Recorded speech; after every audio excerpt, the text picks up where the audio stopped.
किसी की टीआरपी बन रही है तो बनती रहे, जी। उसमें मेरा क्या फर्क पड़ता है। पार्टी के लिए तो मैं कुछ भी करने को तैयार। शॉर्टली बल्कि 3-4 दिन के अंदर ही पता चला कि शायद आपको चुनाव में उतरना पड़ेगा और हाईकमान का मेरे को आदेश आया कि आपको चुनाव में उतरना ही पड़ेगा। बहुत सारे लोग ये भी कह रहे हैं कि आप बाहरी हैं, आप यहाँ के नहीं हैं। मैं बाहर की हूँ ही नहीं, मैं यही की हूँ। मेरी 10th यहाँ की है, +2 यहाँ की है, मेरा जन्म यहाँ का है। देहरा में कांग्रेस डर गई, इसलिए सीएम साहब ने जो है वो अपनी पत्नी को टिकट दिया है यहाँ से। देखो ना तो कांग्रेस डरी है, ये कोई इतिहास में पहली बार नहीं हुआ कि किसी राजनीतिज्ञ का बच्चा, बेटी या बहू या पत्नी इलेक्शन लड़ रही है। ये चलता ही आ रहा है, चाहे बीजेपी है चाहे कांग्रेस है, सब इलेक्शन लड़ते हैं। क्या आपका वो कहना था कि सौरे जे जाऊंगे तो कुछ लेके? हाँ, ऐसे होता है कि एक हमारे रीति रिवाज है यहाँ पे, हमारे मतलब कि एक ध्यान को खाली हाथ नहीं जाने देते भाई से। इंडिपेंडेंट वाला वोट भी है, भाजपा का कैडर वोट भी है। आप अपने प्रतिद्वंदी को किस तरह से देख रहे हैं? वो अपनी देखेंगे, मैं अपनी देख रही हूँ। मैं क्यों उनके ऊपर चर्चा करूँ कि वो कंपटीशन कैसा मान रहे हैं आप? कंपटीशन देखो, इलेक्शन तो कंपटीशन होता ही है जी। चुनाव कोई भी चुनाव होता है, चाहे आप एक वार्ड मेंबर का लड़ लो, चाहे आप MP का लड़ लो, चाहे एमएलए। चुनाव को जो है आसानी में नहीं लेना चाहिए। नमस्कार, लाइव टाइम स्ट्रीम में आप सभी का स्वागत है। मैं मनोज ठाकुर। इस समय हम देहरा में मौजूद है, जहां पर चुनावी हॉट सीट इस समय पर बिल्कुल गर्मा गर्म है। यहाँ पर सीएम सुक्खू की धर्मपत्नी कमलेश ठाकुर जी मैदान में हैं और दूसरी तरफ भारतीय जनता पार्टी की तरफ से होशियार जी मैदान में है, जो पहले इंडिपेंडेंट लड़े, अब भारतीय जनता पार्टी का दामन उन्होंने थामा है। मैम, सबसे पहले लाइव टाइम स्ट्रीम में आपका बहुत बहुत स्वागत है। पहला प्रश्न हमारा आपसे यही है कि क्या आपने कभी सोचा था कि आप चुनाव लड़ेंगे?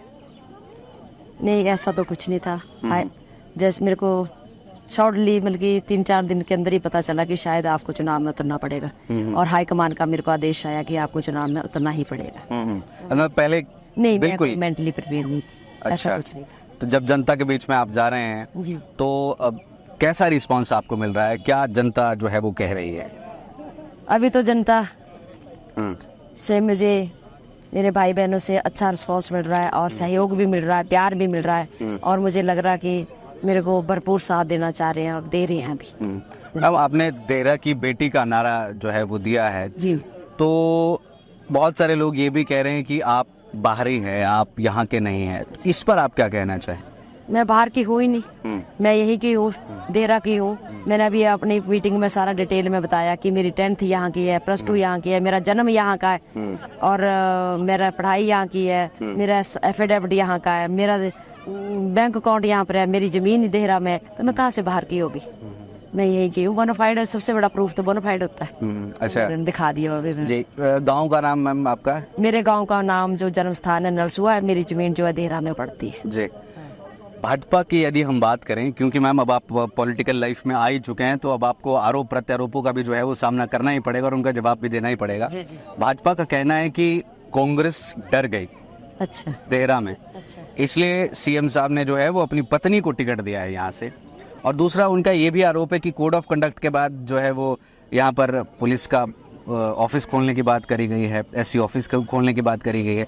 क्या सच में कांग्रेस यहाँ पर डरी है या किस सिनेरियोज में यहाँ पर आपको जो है वो टिकट मिली? देखो ना तो कांग्रेस डरी है, ये कोई इतिहास में पहली बार नहीं हुआ कि किसी राजनीतिज्ञ का बच्चा, बेटी या बहू या पत्नी इलेक्शन लड़ रही है। ये चलता ही आ रहा है, चाहे बीजेपी है चाहे कांग्रेस है, सब इलेक्शन लड़ते हैं। किसी का बेटा लड़ रहा है, किसी की पत्नी भी लड़ती है, किसी की बहू भी लड़ती है, ये सब चलता आ रहा है। बाकी नंबर 2, ये जो देहरा में एक CM ऑफिस खोला गया, तो क्या ये जनता जो देहरा की है वो CM की जनता नहीं है?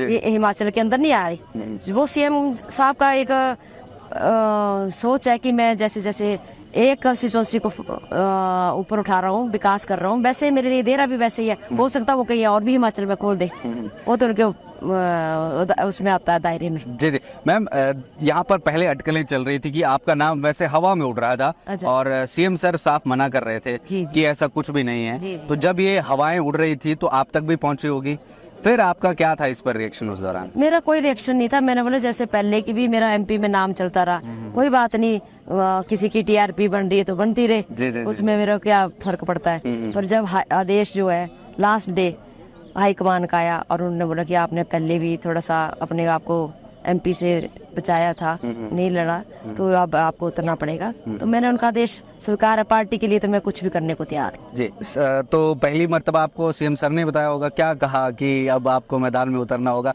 थोड़ा एक्सपीरियंस अगर आप, क्योंकि बहुत ज़्यादा पॉलिटिकल तो अभी आपसे पूछ नहीं सकते, पहली मर्तबा आप ग्राउंड में, लेकिन क्या कहा उन्होंने कि अब आपको देखना होगा देहरा? नहीं, सीएम साहब ने नहीं, जो हमारे कांग्रेस पार्टी के कार्य मतलब कि मेन जो है हेड ऑफ द जो होते हैं जी इंस्टीट्यूशन के, उन्होंने सभी ने मेरे को कहा कि या नहीं आपको उतरना पड़ेगा। तो मैंने बोला चलो अगर आदेश है और पार्टी के हित में मेरे को उतरना पड़ रहा है, क्योंकि पार्टी की है तो हम भी है, तो मैंने बोला कि नहीं, जरूर मैं पार्टी के लिए जो भी होगा मैं देखा जाए, मैं पार्टी। शाउरे और बेऊ के ये बात यहाँ पर हम जो है वो सुन रहे हैं, कुछ शाउरा आपने कहा था, सोरा या पहाड़ी लैंग्वेज में मैं आके समझ नहीं, ससुराल। यस, तो उस पे आप थोड़ा बताएंगे कि क्या आपका वो कहना था कि सौरे जे जाऊंगे तो कुछ लेके? हाँ, ऐसे होता है कि एक हमारे रीति रिवाज है यहाँ पे, हमारे ये रीति रिवाज होता है कि एक बेटी जब अपने मायके जाती है तो मायके वाले शगन के रूप में बेटी को कुछ न कुछ देते हैं, फिर वो ससुराल में जाते हैं तो उसमें उसका भी इज्जत मान होती है, और एक हमारा एक संस्कार भी है, और एक हमारा दायित्व भी बनता है यहाँ पेरेंट्स का जो होता है मायके वालों का, कि बेटी को मतलब कि एक ध्यान को खाली हाथ नहीं जाने देते मायके से। ये आपने नादौन में काफी जिम्मेदारियां संभाली है, जब सीएम सर शिमला में रहे हैं तो आपने बहुत सारी चीजें देखी है, तो आपको समझ है काम की कि क्या हो रहा है क्या नहीं हो रहा है। देहरा में जब आप आए तो आपको क्या यहाँ पर लग रहा है कि क्या ऐसी चीजें हैं जो यहाँ पर नहीं हुई है या होनी चाहिए, या किन चीजों में आपको कमियां दिख रही है? अभी मैं देख रही हूँ कि विकास के क्षेत्र में हम थोड़ा देहरा में पीछे हैं। तो मैंने देखा कि अभी मैं जा रही हूँ, आधी कंस्टिट्यूंसी मैंने घूम ली है, आधी और घूमूंगी, जैसे जैसे मेरे भाई बहन बता रहे हैं, मैं इसके बाद भी इनके बीच जीत कर आऊंगी, और मैं इनकी समस्याओं को देखूंगी दोबारा से, फिर गांव गांव में जाकर, चाहे रास्ते से संबंधित है या कुछ होती हैं छोटी छोटी, किसी का घर टूटा हुआ है, किसी की सड़क नहीं बनी हुई है, या किसी की और भी कई समस्या होती है गांव के अंदर, पानी नहीं है, बिजली नहीं है, मैं सब समस्या फिर देखूंगी। आप जब पब्लिक मीटिंग में जा रहे हैं मैम, 2-3 प्रश्न लूंगा, आपको बहुत ज्यादा समय नहीं, तो आप किन बातों को जनता के बीच में रख रही है कि आप क्या करेंगे देहरा के लिए?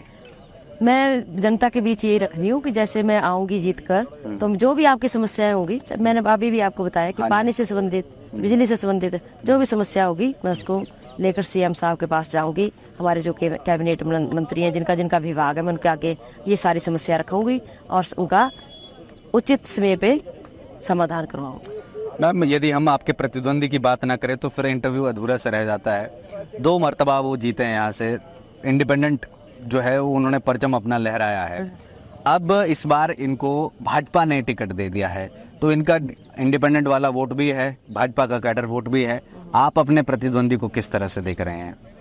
देखो, इलेक्शन तो इलेक्शन ही होता है, वो अपनी देखेंगे, मैं अपनी देख रही हूँ, मैं क्यों उनके ऊपर चर्चा करूँगी। वो कंपटीशन कैसा मान रहे हैं आप? कंपटीशन, देखो इलेक्शन तो कंपटीशन होता ही है, चुनाव कोई भी चुनाव होता है, चाहे आप एक वार्ड मेंबर का लड़ लो, चाहे आप एमपी का लड़ लो, चाहे एमएलए, चुनाव को जो है मतलब कि आसानी में नहीं लेना चाहिए, इजी नहीं लेना चाहिए। जी जी, ठीक, थैंक यू। तो ये हमारे साथ कमलेश ठाकुर जी, जो कि यहाँ से देहरा से कंटेस्टेंट है, एमएलए का इलेक्शन लड़ रहे हैं। मैम, आपको बहुत बहुत शुभकामनाएं, बहुत बहुत बधाई। देखते रहिए live time stream Fortune reporting में मनोज ठाकुर। इस लाइव स्ट्रीम पर खास पेशकश पर साथ दिया सीनियर जर्नलिस्ट अजय भाटे ने।